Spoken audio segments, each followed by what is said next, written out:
প্রিয় দর্শক, স্বাগত আজ দুপুরে। আপনাদের সঙ্গে আছি আমি নুহাত সাওম। সবাইকে শুভেচ্ছা জানিয়ে শুরু করছি আজ দুপুরের আজকের আয়োজন। আজ থাকছে সংস্কৃতি, এনটিভি অনুষ্ঠান সূচি ও দুপুরের অতিথি। প্রথমেই থাকছে সংস্কৃতি। লালমাটিয়ার কলাকেন্দ্রে অনুষ্ঠিত হচ্ছে দৃশ্যশিল্প প্রদর্শনী আলিঙ্গনে মিলছুট। প্রতিদিন বিকেল 4টা থেকে রাত 8টা এই সময় প্রদর্শনী চলবে 15 সেপ্টেম্বর পর্যন্ত। বাংলাদেশের পূর্বাঞ্চলের 11টি জেলায় সম্প্রতি ভয়াবহ বন্যায় ক্ষতিগ্রস্তদের সহায়তায় মালিবাগ কসমস সেন্টারে অনুষ্ঠিত হচ্ছে চিত্রকলা প্রদর্শনী art for aid rebuilding lives. প্রদর্শনী চলবে 5 অক্টোবর পর্যন্ত। এবার এনটিভি অনুষ্ঠান সূচি। এবার জানিয়ে দিচ্ছি এনটিভির আজ রাতের বিশেষ বিশেষ অনুষ্ঠানগুলির সময়সূচি। সন্ধ্যা 6টা 15 মিনিটে থাকছে বিশেষ টক শো সংবাদ প্রতিদিন।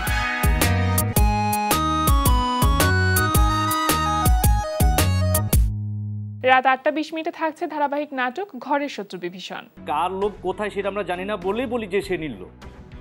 কথাটা তুমি মনে হয় ঠিকই বলছো, কিন্তু ওর যে লোকটা কোথায় সেইটাই তো বুঝতে পারতেছি। বড় হবে কিভাবে?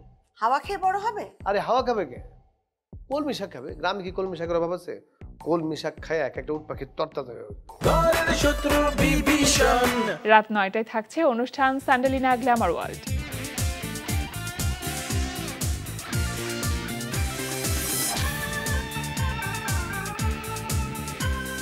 রাত 9টা 30 মিনিটে থাকছে ধারাবাহিক নাটক জোনাকির আলো। সরি টু সে বাট তোমার মতো একটা লোয়ার মিডল ক্লাস ছেলের সাথে যে আমার বাবা মা আমাকে বিয়ে দিতে রাজি হয়েছে, এটার জন্য তাদের প্রতি তোমার কৃতজ্ঞ থাকা উচিত। বিশ্বাস যখন করছোস তখন সবসময় আমার পাশে থাকিস। নেতারে এতটা বিশ্বাস করিস না। নেতা এই ভালো এই খারাপ, কখন কি করে দেয় কত যায় না। হ্যাঁ, তুমি যদি টাকাটা নাও না, আমি আজকে পরে আর কোনোদিন তোমার চোখের সামনে এসে দাঁড়াবো না, কোনোদিন আসবো না। সত্যি বলতেছো? তুমি তো আবার মাঝে মাঝে মিথ্যাও বলো। হ্যাঁ, আমি সত্যি বলতেছি।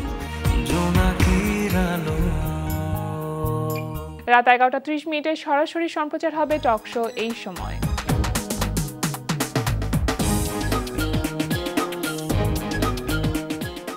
এই ছিল এনটিভির আজ রাতের বিশেষ বিশেষ অনুষ্ঠানগুলির সময়সূচি। এবার দুপুরের অতিথি। প্রিয় দর্শক, আমাদের আজ দুপুরের অতিথি অভিনেতা আশরাফুল আশিস। শুভ দুপুর দাদা। শুভ দুপুর। কেমন আছেন? ভালো আছি, আপনি কেমন আছেন? খুব ভালো আছি। আপনাকে দেখলে আমার মনটা ভীষণ ভালো হয়ে যায়, কারণ এত চমৎকার করে সুন্দর করে গুছিয়ে আপনি কথা বলেন। আপনার কথা শুনতেই ভীষণ ভালো লাগে। অসংখ্য ধন্যবাদ। আমি মনে করি একজন পারফর্মারের কাজই তো এই শব্দগুলোকে যত্ন নিয়ে সুন্দর করে একটু উপস্থাপন করাই আমাদের কাজ, ওইটাই চেষ্টা করি। তবে আমার খুব ভালো লাগছে আপনার সঙ্গে বসে কথা বলছি, কারণ আপনি আমরা একই দলের মানুষ। দেশ নাটক, আমার থিয়েটারের শুরুটাও সেই দল থেকেই। প্রাণের জায়গা এখনো পর্যন্ত আছি, এখনো পর্যন্ত আত্মার ক্ষুধা মিটিয়ে যাচ্ছে দেশ নাটক। আচ্ছা, এনটিভিতে প্রচারিত হচ্ছে ধারাবাহিক নাটক ঘরের শত্রু বিভীষণ, সেখানে আমরা আপনাকে দেখছি। এই যে চরিত্র নিয়ে আপনি কাজ করছেন, এই চরিত্র তো বেশ কিছু শেডস আছে, মূলত কেমন লাগছে এখানে কাজ করে?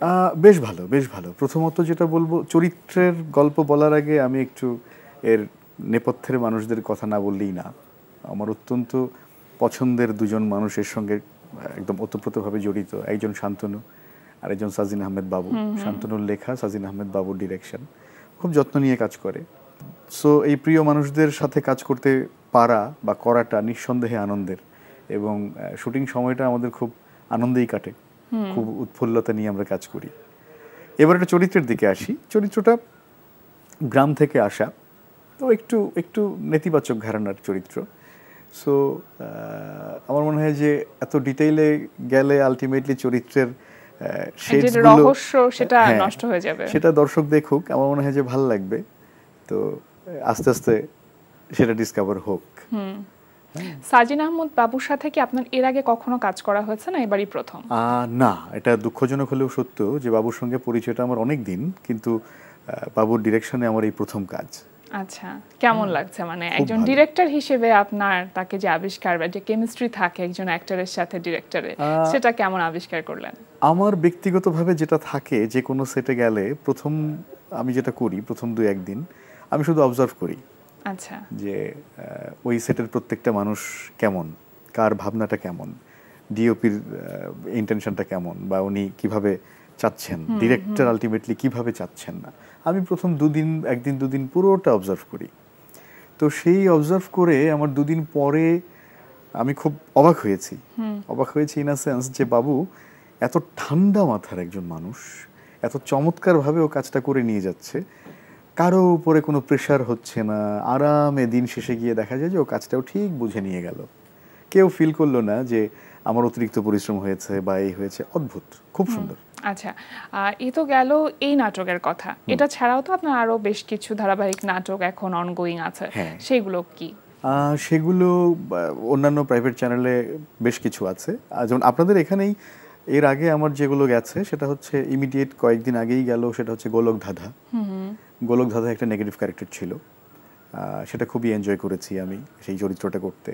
তার আগে মা বাবা ভাই বোন, সেখানে একটা বেশ ভালো চরিত্রই করেছিলাম। তার আগে ছিল পরের মেয়ে। আচ্ছা, পরের মেয়ে ইনফ্যাক্ট আরেকটা ইন্টারেস্টিং কথা বলি, সেটা হচ্ছে আমার অভিনয় জীবনের প্রথম নাটক প্রচার কিন্তু এনটিভিতে। আচ্ছা, এবং তখন আমি অভিনয় করব কি করব না এরকম কোনো ইচ্ছের মধ্যে নাই। প্রথম নাটক মানে নীলময়না। নীলময়না, আচ্ছা, নীলময়না, নাহিদ আহমেদ পিয়াল। এটা বোধহয় আপনার সঙ্গে আমি গল্পও করেছিলাম এর আগে আমরা অন্য কোনো একটা জায়গায়। তো সেই প্রথম প্রচার এনটিভিতে নাটক, তারপরে এগুলো গেল।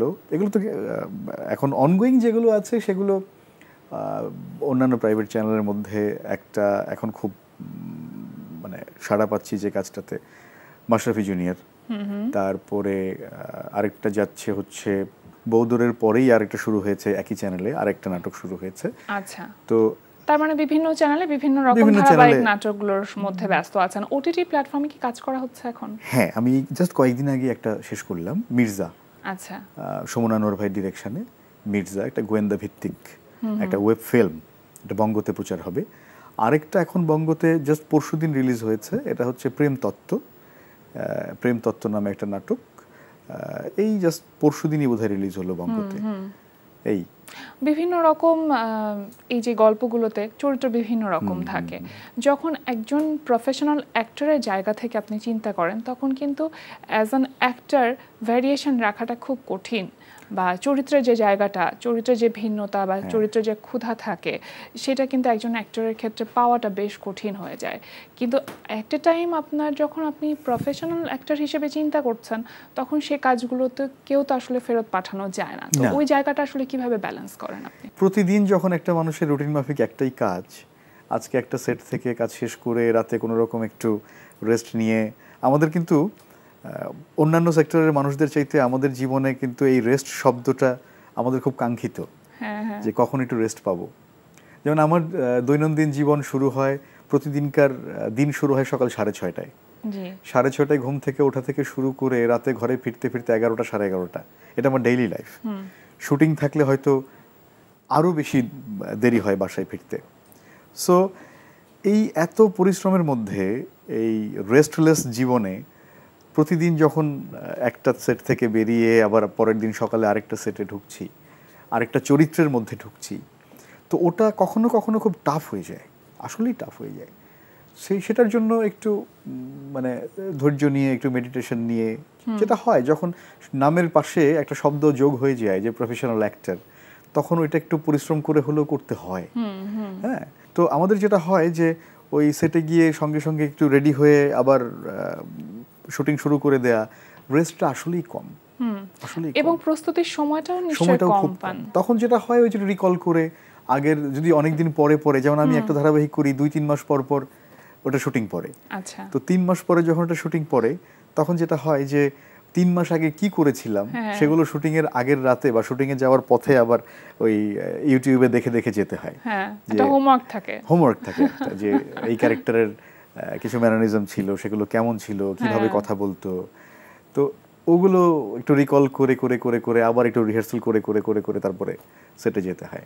এই তারপরে দৃশ্যগুলোর আগে কোয়ার্টিস্টদের সঙ্গে একটু প্রপার রিহার্সালটা করে, এইটা খুব ইম্পর্ট্যান্ট। ধরেন এই ব্যস্ততার মধ্যেও, এই চাপের মধ্যেও আমরা একটু চেষ্টা করি যে দৃশ্যগুলোর আগে রিহার্সালটা করে ঠিকঠাক মতো তারপরে যাতে আমরা এমন কখনো হয়েছে, যেহেতু আপনি একজন প্রফেশনাল অ্যাক্টর, পেশাগত জায়গা থেকে যেহেতু কাজটা করছেন, যে একটি চরিত্র যখন দর্শকপ্রিয়তা পেয়েছে তখন ওই একই ধরনের চরিত্রের অফার বারবার আপনার কাছে এসেছে? সেটা তো হয়ই, এবং এটা করতেও হয়, প্রতিনিয়ত হয়, করতেও হয়।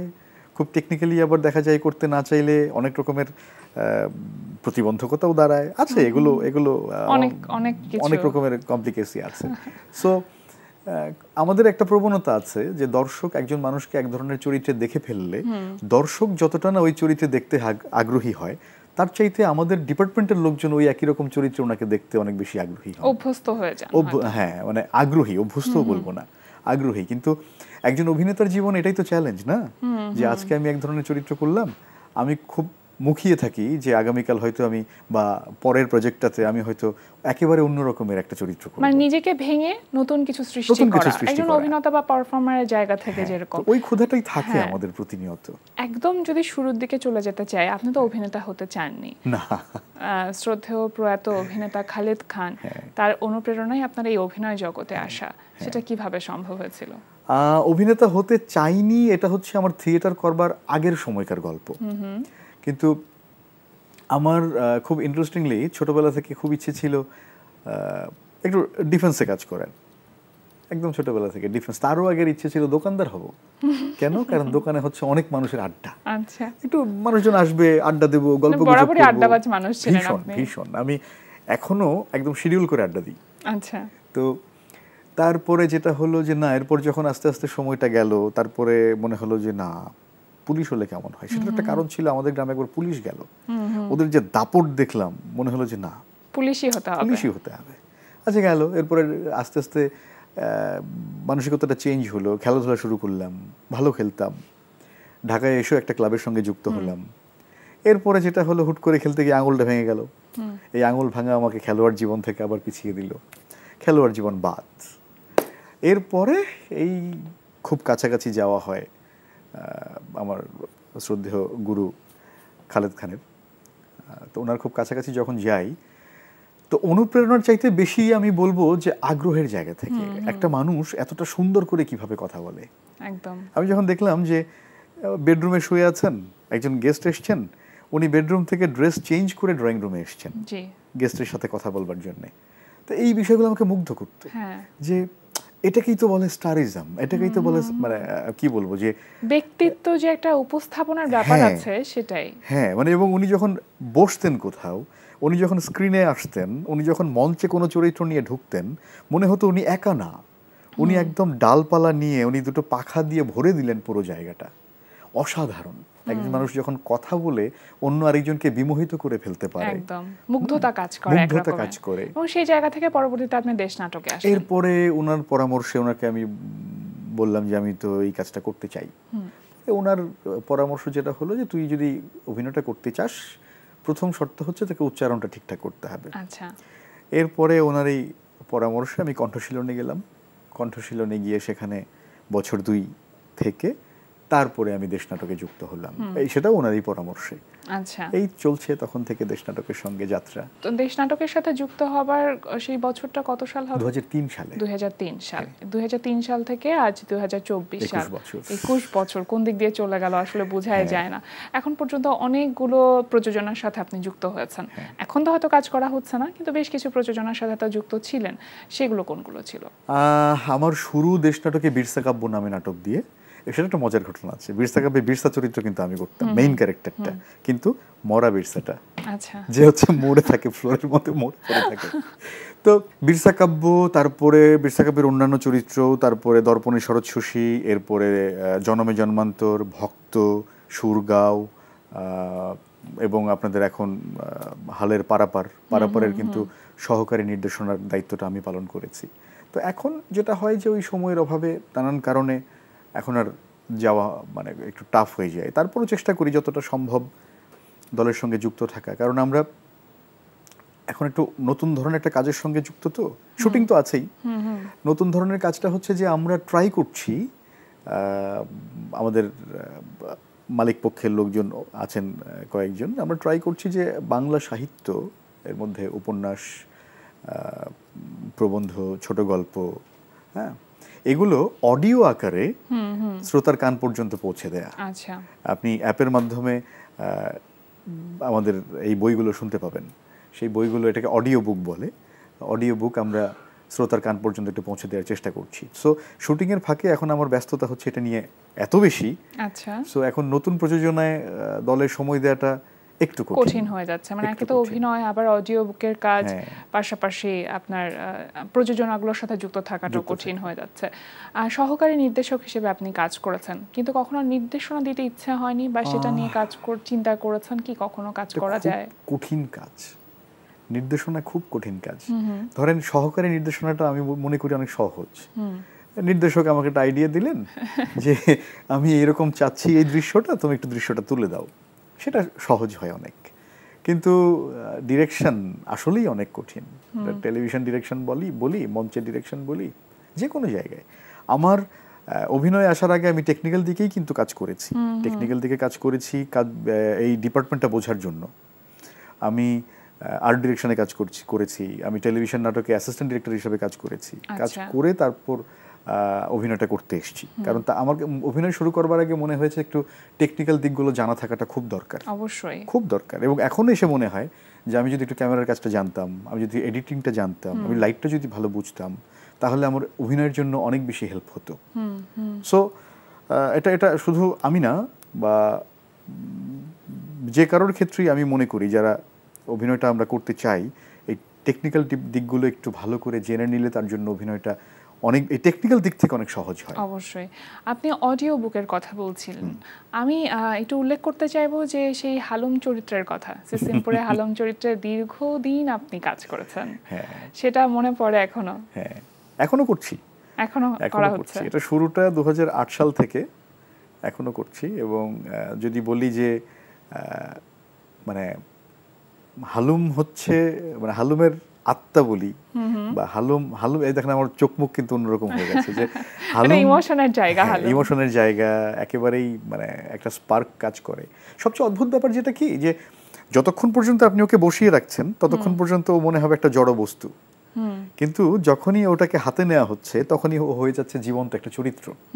তখন কিন্তু কেউ ওটাকে পাপেট বা মাপেট বলছে না, তখন ওর নাম ধরেই মানুষ ডাকছে যে ও হালুম। এবং হালুম চরিত্রটি কিন্তু ভীষণ জনপ্রিয়। হ্যাঁ, সেই জনপ্রিয়তা তৈরি করার ক্ষেত্রে আপনার অবদান আসলে সেখানে অনেক বেশি। হ্যাঁ, সেটা বলতে পারেন। তবে আমি এটা খুব শ্রদ্ধার সঙ্গে স্মরণ করতে চাই যে আমি এই চরিত্রটা করবার আগে অন্য একজন করতেন, দুজন করতেন বেসিক্যালি, কিন্তু হালুমকে একটা শেপে দাঁড় করিয়ে গেছেন যে ভদ্রলোক, ওনার নাম ওমর আয়াজ অনি। আচ্ছা, হ্যাঁ, উনিও অসাধারণ অভিনেতা ছিলেন, এখন উনি দেশের বাইরে আছেন। উনি চলে যাবার পরে মাসুদ ভাই করেন একটা বছর, তারপর থেকে আমি কন্টিনিউ করছি। এই তো 2009 থেকে শুরু করে অলমোস্ট 15 ইয়ার্স। বিভিন্ন মাধ্যমে আপনি কাজ করছেন একজন অভিনয় শিল্পী হিসেবে, এবং একজন অভিনয় শিল্পীর সব থেকে বড় বিষয় হচ্ছে সবগুলো প্ল্যাটফর্মে আসলে তার বিচরণটা রাখতে হয়। তো এখন চলচ্চিত্রে কাজ করা হচ্ছে কি, বা সময় দেওয়ার সুযোগটা হচ্ছে কি? চলচ্চিত্রে কাজ করবার ক্ষেত্রে আমি যে দু একটা করেছি, আমার কাছে মনে হয়েছে আমি এখনো পর্যন্ত চলচ্চিত্রে অভিনয় করবার জন্য পুরোপুরি প্রস্তুত না। আচ্ছা, হ্যাঁ, পুরোপুরি না।